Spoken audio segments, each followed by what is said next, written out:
HW Media.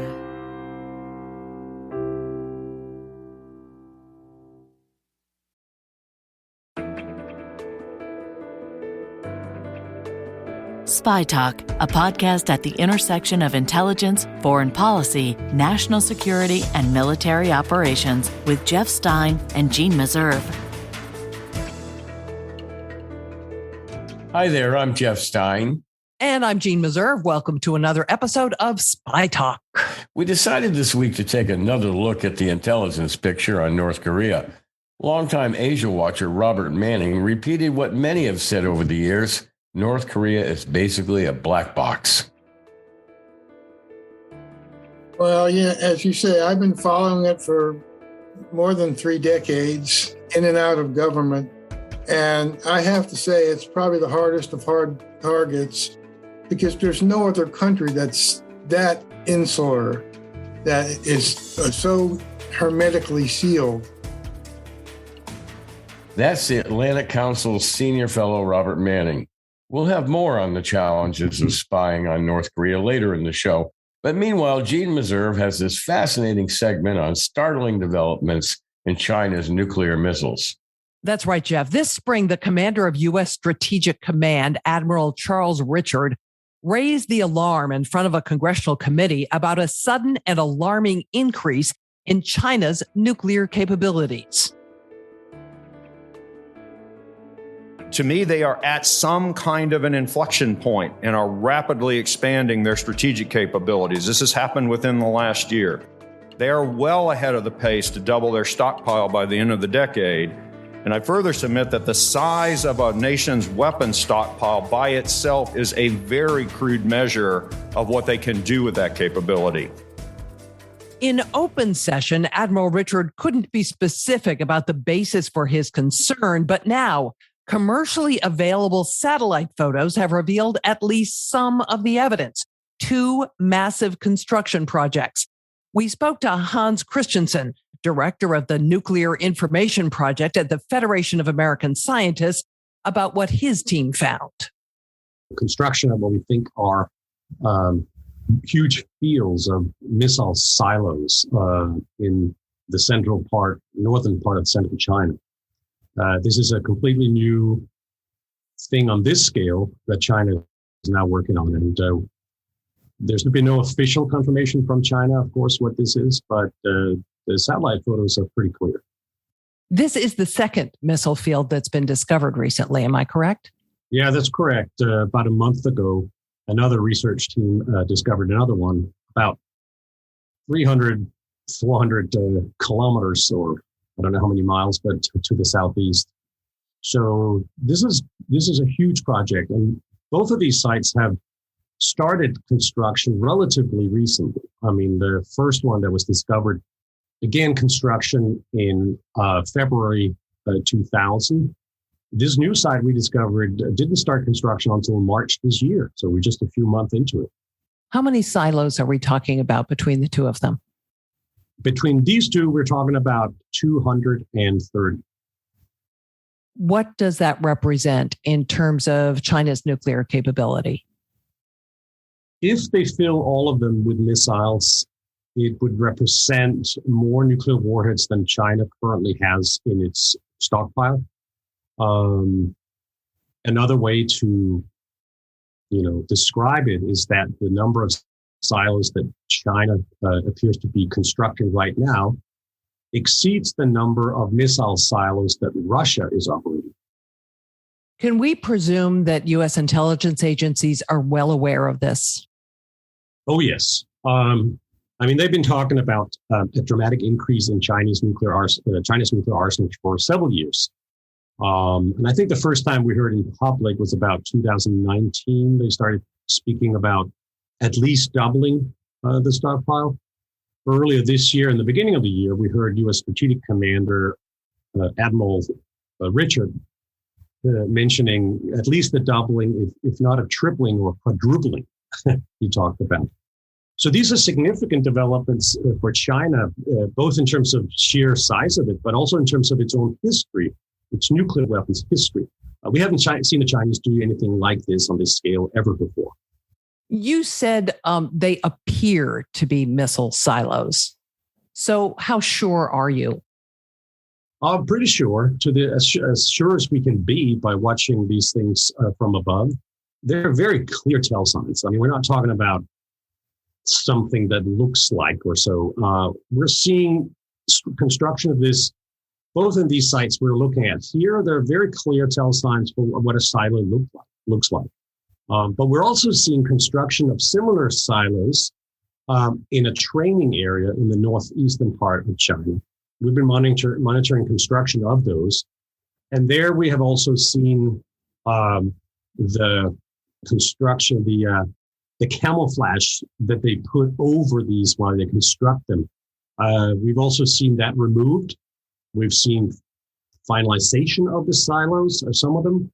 And we're now even seeing what's beginning to look like them training or practicing loading missiles. Some people have suggested that these could be decoys, that perhaps they're never going to be filled with missiles. What do you think of that theory?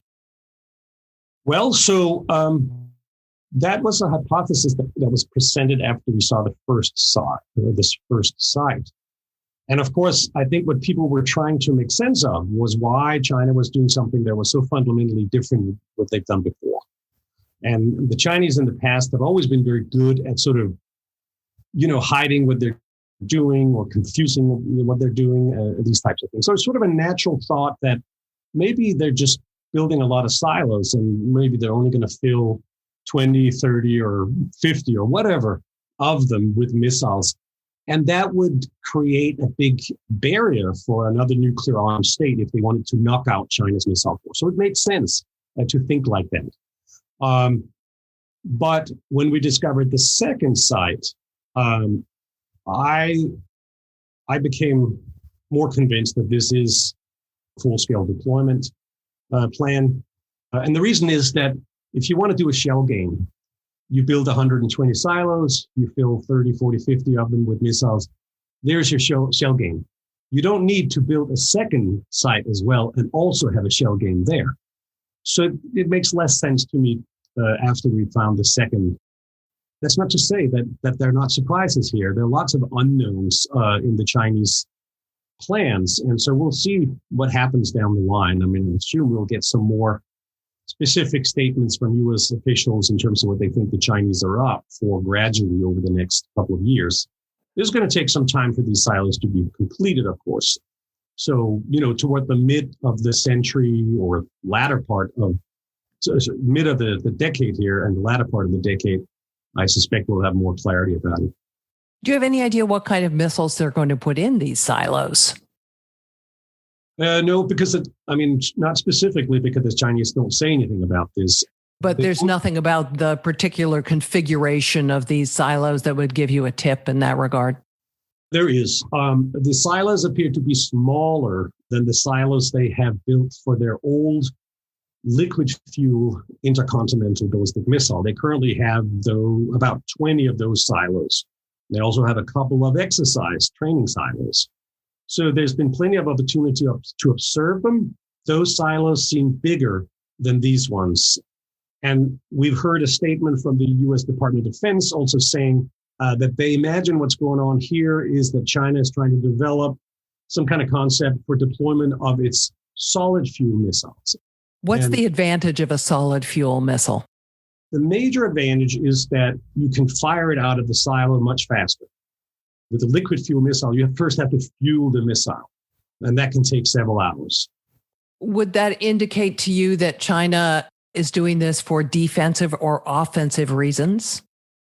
The way the Chinese have put it is that they have a minimum deterrent, they have a no first use policy, they don't want to start a nuclear war and all this type of stuff. However, of course, any missile, even the missiles they currently have, can be used first if you press the button, But the question is China building a strategy where they're now going to threaten first strike with nuclear weapons, sort of a surprise first strike? And no, I don't think so. You can easily have a posture of nuclear forces that relies on a secure retaliatory capability with this system that the Chinese are building now. If you want to be a little sort of cynical, you could sort of say, well, the Chinese are in fact only doing what the United States and the Russians have been doing for decades. Putting solid fuel missiles into silos so they have a greater chance of surviving. So that maybe that's part of the explanation. Couple of questions, additional questions about the missiles. How many warheads do you think might be on these missiles? Well, so far, the overwhelming number of missiles in the Chinese arsenal have been equipped for single warhead. There's only one version of a missile, a small number of them, that has MIRV, multiple warheads so far. They're called MIRV because they're a technology where you can aim one missile with many warheads against several targets. And they put that capability on one system. But now they're building a new version of a sort of a heavy ICBM that is thought to be capable of launching multiple warheads. Are all these silos intended for that missile? Would some of them also be filled with single warhead missiles?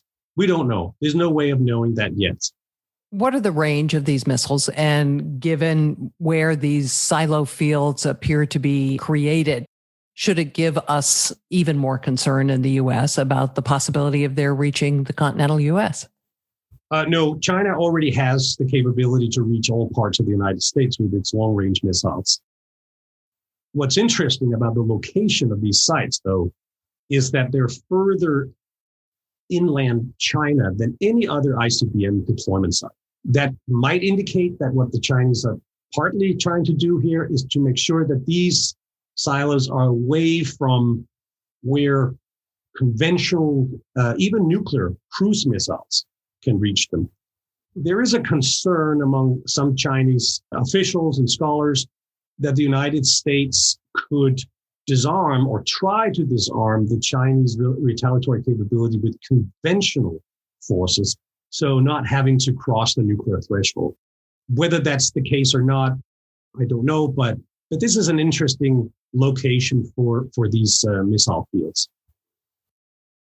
Is this part of the muscle flex that China seems to be engaged in militarily, do you think?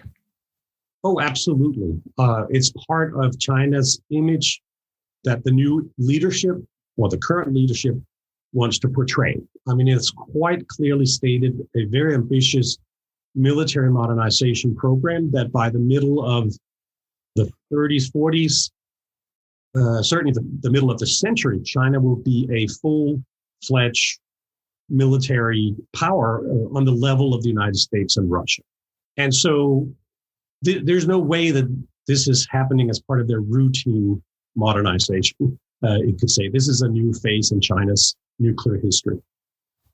What should the U.S. do about it? Well, that's the big unknown, because if you look at the debate where it's going, each person with a stake in this debate, if you could say that, is arguing this as an example of why they should do what they have wanted all the time.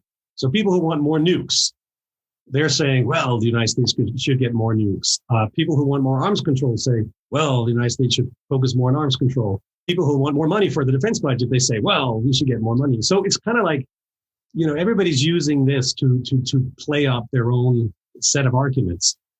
I think it would be a tragic if the United States uses this to increase its own nuclear forces. The fact of the matter is that China has always had significantly less nuclear weapons than the United States. Even with this modernization, they're not going to reach parity. But we used to deter China with many more nuclear weapons than we have today for decades. That obviously didn't persuade China not to do this. And so it's hard to see what more we're going to get if we add nuclear weapons to our arsenal.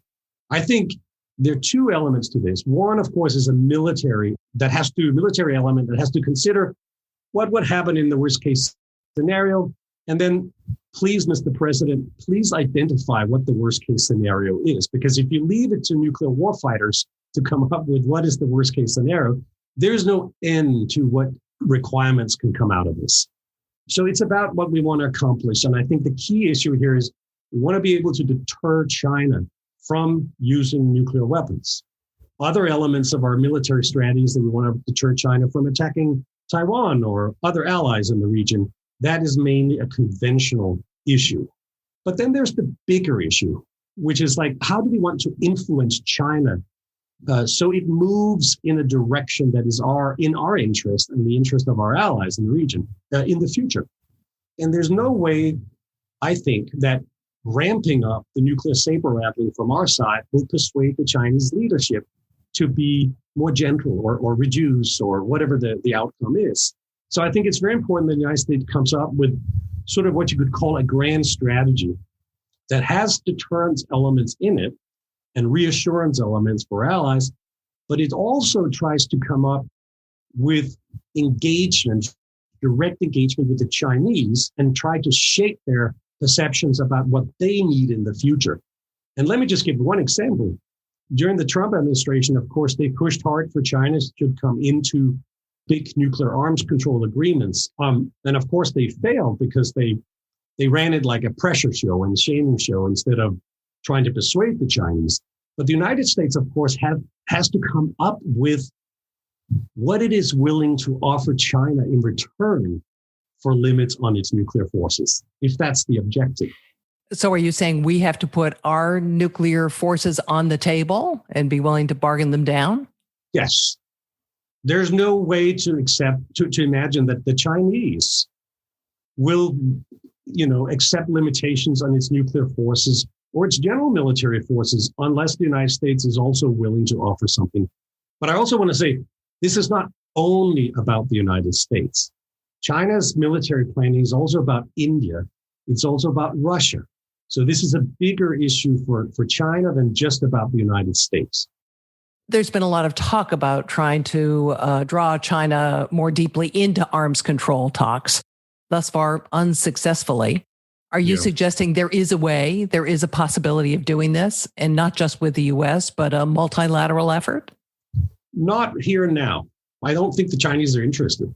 And they've had a long-term policy that is, when you, meaning the United States and Russia, come down to our level, then we'll start talking. And so I think there's no way they're going to limit their nuclear forces just because we don't like them or threaten them or something. The way to get to this, however, I think is through other steps that more have to do sort of with softer kind of arms control. You can imagine a series of efforts to try to engage the Chinese on sort of operational behavior, on confidence building measures, on general transparency in terms of increasing what you tell other countries that your long-term plans are and things like that. Start building up from that level. But as far as I hear, China is not interested in sort of hard arms control in terms of numerical limits on their nuclear forces. It's interesting to me that they're doing this in such an open way, building these missile fields that can easily be detected by satellite. They have other options, correct? If they wanted to conceal their nuclear capability, they could do that to some degree, correct? Yes, and that's what they've done in the past. For example, their first silos, they were hidden, and they are hidden in the mountains, so to speak. I mean, we know where they are, but they're hidden in the mountains. They even built decoys. And if you visit them, you can go and see how they're camouflaged with trees and other things. They're very hard to detect them unless you have good capabilities. And then their more recent modernization of their long-range force has been about mobile ICBM launchers. That's another way of concealing the force, because in a crisis, those mobile launchers would disperse into the environment and hide. They may be in a tunnel somewhere. They may be hiding under trees or whatever. But that's another way of hiding your force. You're right. This is very overt. This is in your face. So you could argue perhaps the Chinese want to be seen. This is maybe a signal they're sending. Or maybe they've just said, it doesn't matter. When we build this number, there's no way that the United States or the Russians or certainly the Indians can knock it out. This brings us a degree of surety about our ability to launch in retaliation to an attack. So good luck, guys. You can do whatever you want. We're safe now. What is the quality of U.S. intelligence about Chinese nuclear capabilities? That's interesting. It seems to be pretty good, because we always hear this thing that the Chinese are behind this big secrecy wall and, the Great Wall of Secrecy, I think the Trump administration called it, and these type of things. And sure, they don't say much, or they like to show off once in a while, some videos and these things. But the U.S. have been pretty good in terms of sort of detecting new developments that are coming. We, as little sort of NGO spy agencies, if you want to call us that, we sort of monitor with satellite photos and what we pick up in reports from this and that and try to make sense of it. But of course, real government agencies have sort of a cadre of different capabilities, not just what you can see with sort of visible imagery, also what you can detect in other ways from space on the ground, as well as your spies that are in the country picking up information, listening to people's conversation on their communication devices. The amount of data that comes together in intelligence collection is just unbelievable. Policy-wise, I think it's more tricky. The force structure is one, we can see it, we can monitor it, takes some time to build it. How China plans to use its nuclear weapons and the nuances in that kind of conversation is perhaps more tricky to get to with intelligence. And the Chinese also have a great challenge in getting to our plans for how we plan to use our nuclear weapons if it comes to that. So that is an area of intelligence where I think it's much more challenging to get the kind of information you would like to see. Any obvious gaps in our intelligence? If there's any way we could, get to more of what are the buttons we need to press with the Chinese to get them engaged, to get them interested on this. I'm sure there are theories, there are intelligence theories about it, and people say things from time to time, but that seems to be the big challenge for us, and also trying to figure out how to move forward with this challenge in a constructive way so it doesn't just become another, chest-thumping exercise. What does it signify that you were able to use commercially available satellite imagery? This is possible now for any fool with a laptop to go and see these satellite photos and try to make sense of them. Just 10, 15 years ago, you needed to have top secret clearance to be able to see images like this. We've seen this enormous explosion in commercial satellite imagery, making this available not just to researchers like us, but to scientists that monitor all sorts of things around the planet, even crisis management, humanitarian issues, you name it. This is this is an unbelievable development. And it also challenges how our intelligence community manages secrets. We had to discover this. We and another group had to discover these things before it was possible to poke a hole in what officials could say about the nature of China's modernization. We heard warnings, the numbers are increasing. We project them in a decade, then da-da-da. But they couldn't say, what is it that you're seeing? Because that was supposed to be secret. Now we know. These things have been opened up to some extent. Now we can have a conversation with U.S. intelligence officials and defense officials in a different way than was the situation was before. That was Hans Kristensen, director of the Nuclear Information Project at the Federation of American Scientists. The first site, by the way, was discovered by researchers at the James Martin Center for Non-Proliferation Studies in Monterey. Both finds examples of just how much information can be gleaned from open sources. Remember, you can find a lot more great material on Substack. Look for Spy Talk there. And stay tuned, because coming up, an interview on North Korea and what we know about what's happening inside the Hermit Kingdom.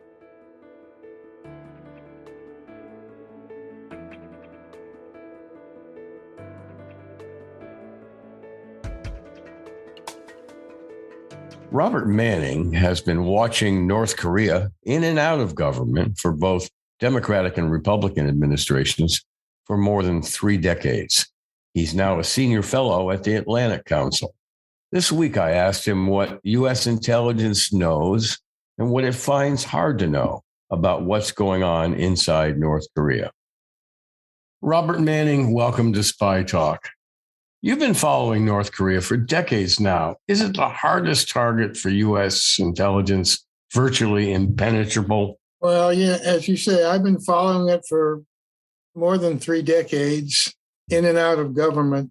And I have to say, it's probably the hardest of hard targets because there's no other country that's that insular, that is so hermetically sealed.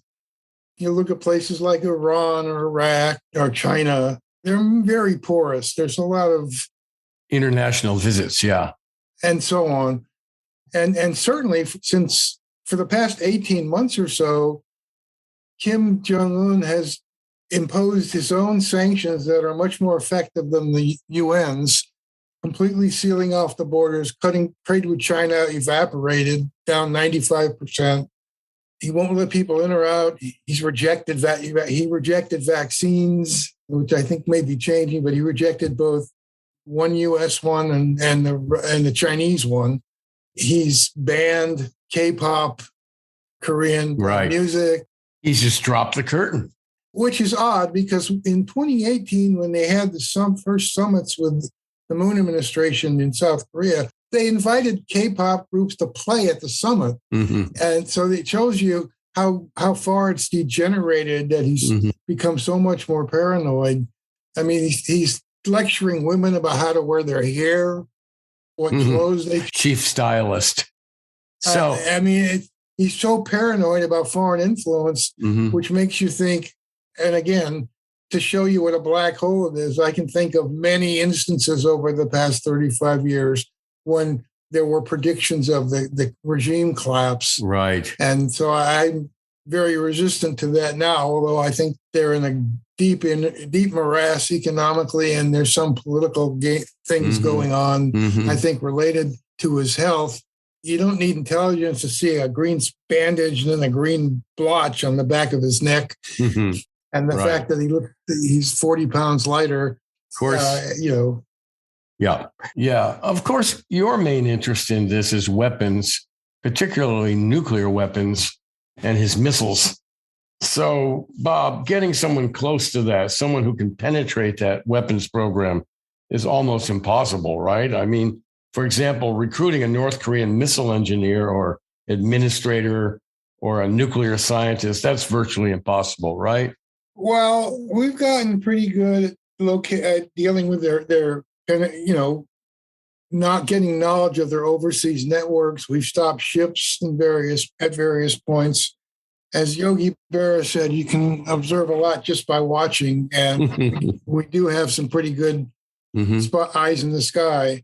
But in terms of human intelligence, there's only the rare defection that we hear about from North Korea. And of course, we don't hear about anyone defecting in place and spying for us or South Korea. No, and there's an additional problem because it's so hierarchical, the regime. It's literally all in the family, even though he kills some of them on occasion. That to get somebody that actually has a finger on the pulse of what's going on inside North Korea is really, really difficult. Yes. So we rely predominantly on electronic means, spy satellites, electronic intercepts of their communications and so on. How good is our satellite coverage? I've heard from time to time it really takes quite a while for us to find some new development in the weapons program or in the missile programs through spy satellites. Do we have a satellite just dedicated to North Korea? I'm not sure about dedicated to North Korea, but I think they're focused a fair amount of time. And even civilian satellites have identified a lot of things going on, activity at the nuclear facilities and so on. So I think we're pretty good at that.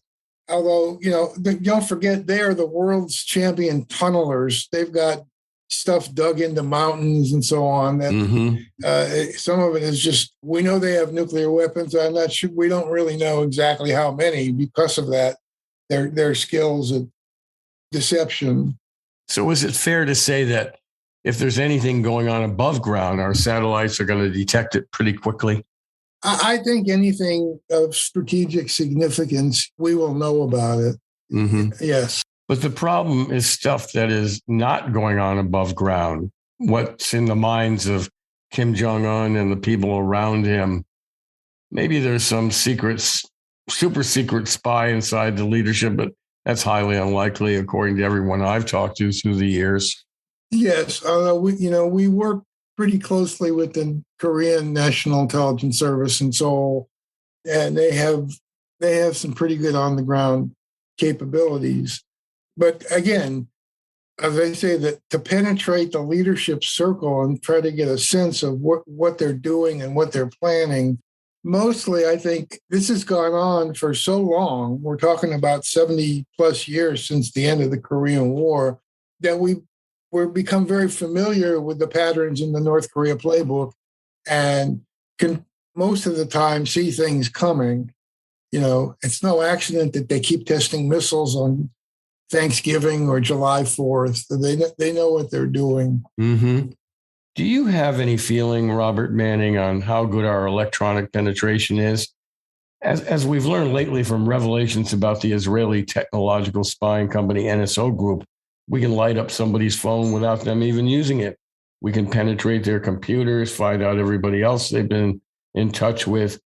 Do you have any feeling that we're pretty good at that? And how careful, by the way, are the North Koreans in protecting their communications, do you think? They're pretty good. But, and again, I've been out of government for a number of years now, so I'm not up to date. But my sense is that we have pretty good electronic capabilities. As you said, the NSO incidents show the kind of capabilities that exist at present. Do we know, by the way, whether Kim Jong-un uses an iPhone or some other kind of cell phone? I don't know. I mean, we had a sense before he killed his brother who lived in Macau, we had some lines. I think there were some lines maybe into him. So Kim Jong-un's relatives and distant family members may be accessible electronically or by other means. I'm remembering now a memoir by a former senior CIA official a few years ago who talked about approaching North Korean diplomats in their remote missions in Africa where they have a diplomatic presence. And he said they were accessible because they were lonely and sad, and even that some of the young men had a craving for pornography. And that was one way he was able to establish some relationships. Do you have any feelings for whether our recruitment efforts against North Koreans outside of the country are successful or not? Well, again, I was on the analyst side, not the collection side, but there's probably some of that. But, how valuable is it? We've had very few significant, there was a deputy chief of mission in their London embassy defected, and that gave us a lot of information about how it actually works. But there are not very many at that level with that kind of information. The most you get from, say, somebody in Africa is sort of what the MO is, how they operate, and some of the overseas procurement networks for everything from missile parts to Courvoisier for Kim. And they are really good at these black market activities, aren't they? They're very skillful. I mean, it's amazing what they've done. For years, they were selling phony Marlboros, all sorts of drugs, both legitimate and their meth is one of their big money makers, or has been. Viagra, they had Viagra. If you saw the package, you wouldn't know it was phony. Do you know of their relationship with the Chinese and Russian intelligence services? I really don't. I know that there's a lot of disdain in China for them, and I have no idea what it is, but I know there's a great amount of distrust on both ends.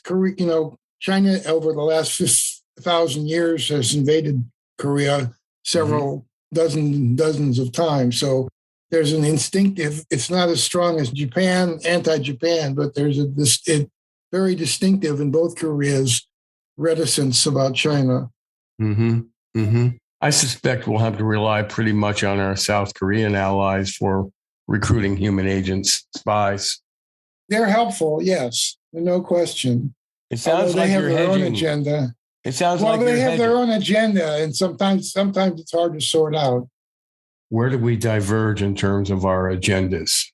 Well, you've seen it in recent days. You know, the South Koreans have put out, well, Kim wants to have a meeting, and so on. We have communications. We don't know what they are, but I think you don't need intelligence to know that there's no, as far as we can see, there's no political will for a credible deal with North Korea, waiting for some initiative from the Biden administration, although some may think so and keep writing these op-eds. Yeah. But I think Biden's got it about right.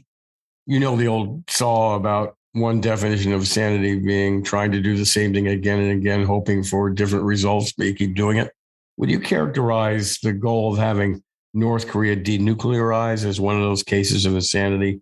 I mean, why would they give up their nuclear weapons and missiles? It's helpful to try to put yourself in the other guy's shoes. And if I'm Kim Jong-un, I guess the question would be, why would I trust the United States more than my nukes to provide security? You know, and when people here talk about regime change or even pushing on human rights, which we should do, but nonetheless, when you say human rights, Kim Jong-un sees here's regime change. And so there's 70 plus years of accumulated deep distrust on both sides. It's very, very hard to undo that. And I think we've had to try.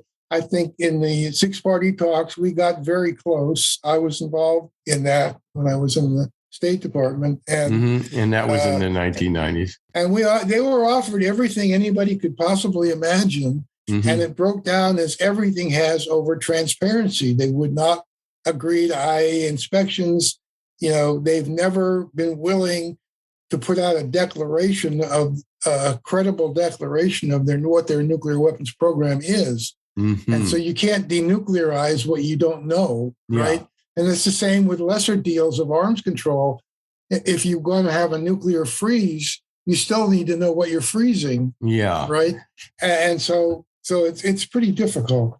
So unofficially, Robert Manning, is our tactic to basically say, okay, we accept that you have these nukes and that you're not going to let them go, and we can live with that, but we want to know what's going on, that all you have to do to satisfy us is to give us access, and we can live with that? I don't think we said that. I think one of the reasons for UN sanctions is to not legitimize their nuclear arsenal and to hold out the prospect of sooner or later trying to get at it. But I don't think there's much. I think as a matter of policy, you know, that makes sense to try to mobilize world opprobrium for them. But nonetheless, the reality on the ground is if you have a North Korea policy, you have to assume they got nukes and they can hit you with them. And so we've had for many years a kind of mutual deterrence. Well, nobody likes to say that here, but that's the reality. Yeah.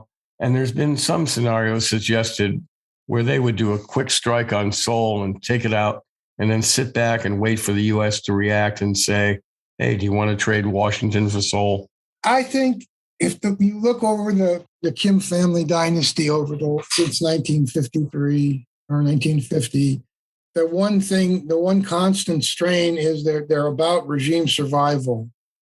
And they know if we wanted to take them out, we could do so.